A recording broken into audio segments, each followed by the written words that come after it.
This is Priya Kumar. I'm a motivational speaker and an author. And my audio today is about don't throw your towel in a hurry.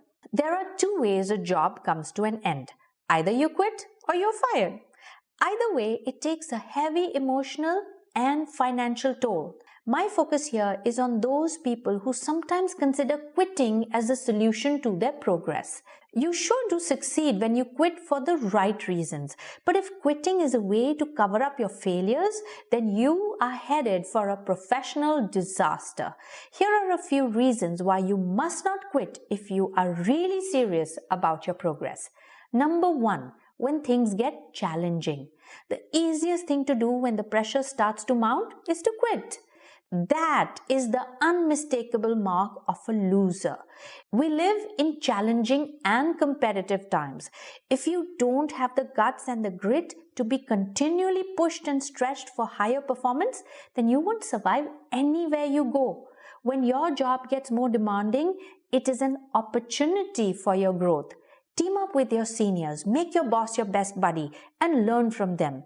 If you can muster enough courage to rise bigger than the challenge, then you will be an asset everywhere you go. But shirking from pressure will make you a sure shot liability for your next employer. Number two, when your performance is poor. If you are being reprimanded for poor performance, the easiest thing to do is dump the disappointment and head for unknown pastures where your weaknesses are not yet known. I am so humiliated with my boss's reaction to my low performance that I can't work under him anymore. I quit.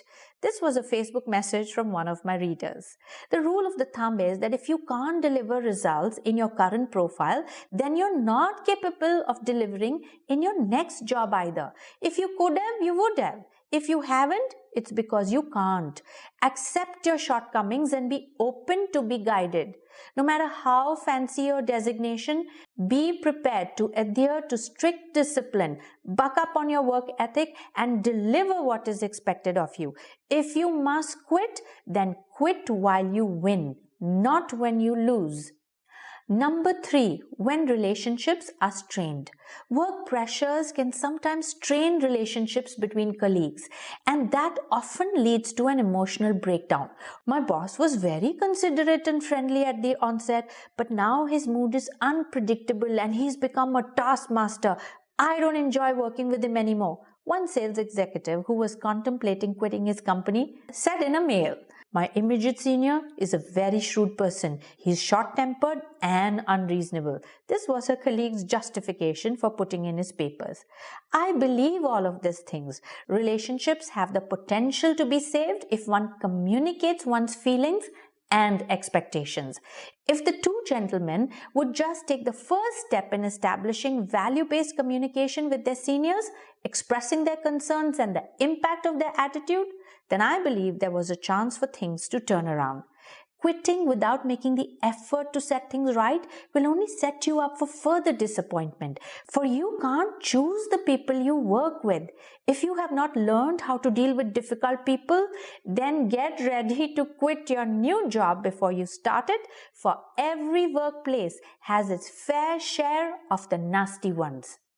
Number four, when you are questioned. After 9 years of serving the organization, my integrity was questioned when an embezzlement issue was brought to light, said an employee who was so hurt by the management's questioning that he wrote out his resignation right away. I believe everyone has a right to question or demand information. An organization works on faith, which can never be blind, and it is renewable. As long as you're being questioned, you're on safe ground. Don't mistake questioning as an accusation. You have the right to question the management and vice versa. The problem starts when people no longer ask questions and make decisions based on half information. That's when people and organizations fail. I have worked with multinational companies over 45 countries in the past 23 years, helping people achieve peak performance.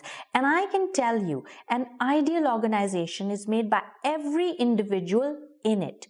Quitting your job for better career opportunities when your current employer is failing to provide one is a smart move.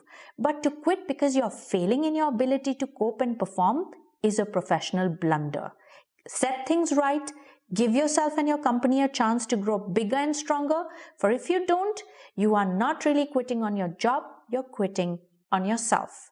So those were 4 viewpoints to consider before you throw in your towel. This is Priya Kumar signing off. Thank you for listening. And hey, do connect with me on LinkedIn, Instagram, Facebook, Twitter. I would be happy to interact with you.